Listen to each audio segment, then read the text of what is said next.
Joining me now for more on what we can expect ahead, as Crunchbase has recently put out a report on this, is Teare, Senior Data Editor at Crunchbase.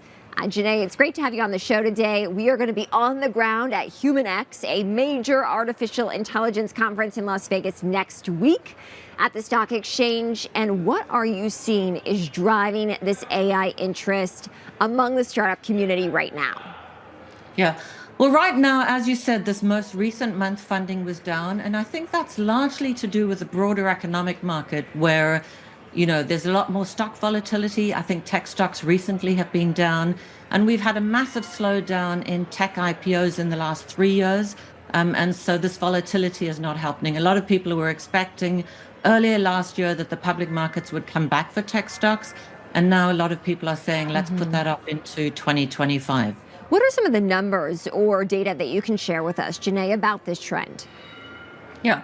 Well, I think what was interesting is we're going to be at HumanX as well. I'm moderating a bunch of panels. I think everyone in the industry is going to be there. So that's incredibly exciting. I think broadly speaking, 2024 was a huge year for AI. We saw a third of all global funding, north of $100 billion, go into the sector.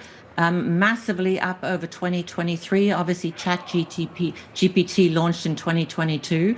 So we've seen funding to the AI sector grow significantly, almost more than 80% year over year. And I think what's interesting is as we enter 2025, with funding slowing down a little bit, and obviously we do see funding patterns where it pulls back and then it grows again month over month.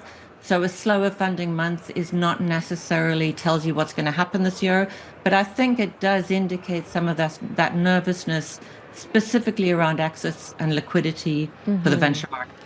Is there a way that you can describe, Janae, for us, just the valuations that some of these AI startups are looking at right now, and perhaps how it compares to what we saw even pre-pandemic?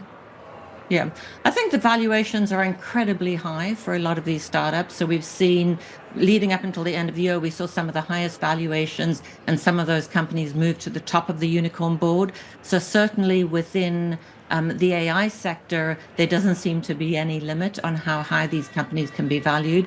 I think more recently, just in the last month, I think what's been interesting is that a lot of the larger rounds that were raised in the last month, they weren't billion-dollar rounds in February, and hence it was a slower month, but it was in deep tech, it was in robotics, it was in data centers. So I think the shift that we're seeing within the industry broadly is a shift away from just software, which is going through massive change and massive disruption, but also more of an interest back into hardware, GPUs, semiconductors. So more of that kind of deep tech has been a focus we saw in February. And I think broadly there's a lot of unlock within the robotics sector. And so I expect that to continue this year. What about the venture capitalists themselves and the investment firms? What are you seeing on that front? Do they have capital to deploy, and are they willing and able to do that? Yes.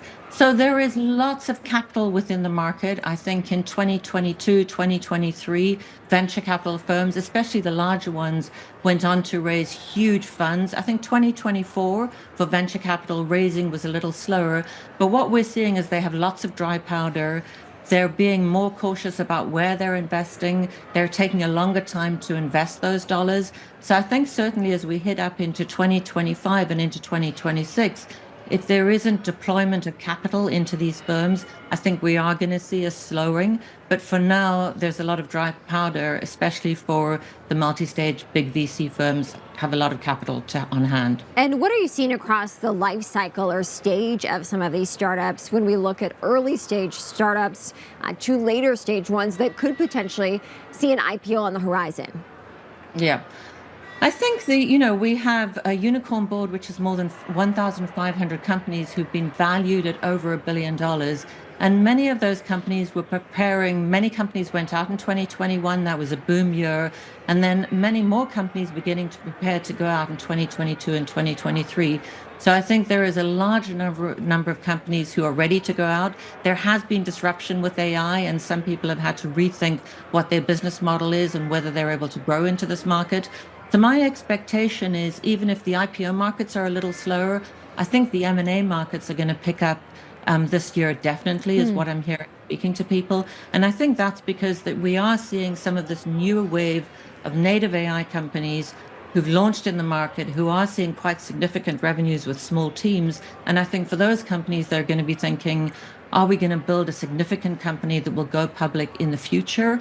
Or are we going to team up with some of these companies who have a lot of revenue, are having to maybe retool for this market? And if we join with them, we'll be able to join and go public more quickly. And so I think we're going to see a lot more activity, partly because of the regulatory environment, but partly because there are new companies coming through who are getting a lock or getting significant revenue with very small teams, and those become attractive to some of the existing larger tech companies who are still private.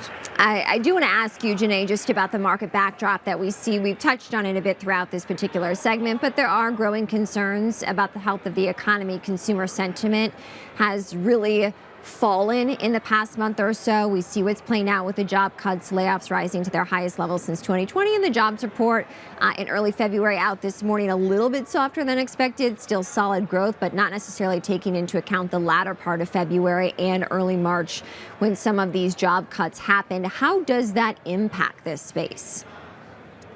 I think all of this plays in to the tech sector. You know, we've had massive layoffs in tech in the last few years. And as I say, tech has really been sort of retooling for this moment. And so on the one hand, we're seeing this huge unlock because of AI and companies who are building very new things. And then we see this massive disruption where almost every company in the software space has had to rethink what they're doing. So I think all of this plays into tech broadly. Interesting. And in terms of regions, any different trends that you see between the U.S. and places like Europe and even developing parts of the world? Yeah. Well, what we've seen is through the slowdown, and specifically in 2024, that the US gained market share, that typically venture funding to the US market is around 48%. And last year it was 57%. And this year it's still higher. So I definitely think with AI, there's been this concentration towards the US. I think interestingly, in our last report across the top 5 rounds, 3 of them were out of Austin, Texas. So that's the defense tech company, the robotics company, and also a GPU cloud company. So Texas is having a moment right now within our data. I think Europe broadly has stayed somewhat similar. There's differences between different countries in Europe. And definitely we've seen Asia retract, although China is still the biggest market for AI fund, the second biggest country for AI funding, and also for funding towards the semiconductor industry as well. So I think China is a second, but we have seen a pullback within the Chinese venture markets as well. Janae Teare, Senior Data Editor at Crunchbase. Thank you so much for joining with all that great insight. Thank you, Chris.